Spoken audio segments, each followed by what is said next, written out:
అందరికీ నమస్కారం. నేను స్వరూప పొట్లపల్లి. నేను తేజస్వి. భారత సంతతికి చెందిన అమెరికా వ్యోమగామి Sunita Williams international space centre కు చేరుకున్నారు. ఆమెతో పాటు అమెరికా వ్యోమగామి బుచ్ విల్మేర్ కూడా అంతరిక్షంలోకి వెళ్లారు. వారిద్దరిని తీసుకువెళ్లిన స్టారైనర్ వ్యోమ నౌక గత రాత్రి స్పేస్ స్టేషన్ తో అనుసంధానమైంది. ఈ క్యాప్సూల్ ను బోయింగ్ కంపెనీ రూపొందించింది.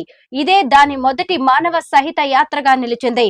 ఐఎస్ఎస్ కు చేరుకున్న సునీత డాన్స్ చేసి తన ఆనందాన్ని వ్యక్తం చేశారు. అక్కడే ఉన్న మరో 7 వ్యోమగాములను ఆలింగనం చేసుకుని తన సంతోషాన్ని వ్యక్తపరిచారు.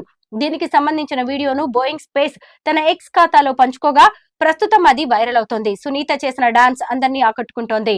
అనంతరం ఆమె మాట్లాడుతూ ఐఎస్ఎస్ లో ఉన్న వారంతా తన కుటుంబ సభ్యులాంటి వారని పేర్కొన్నారు. వారిని కలిసిన సందర్భంగా తాను ఈ విధంగా వేడుక చేసుకున్నానని తెలిపారు.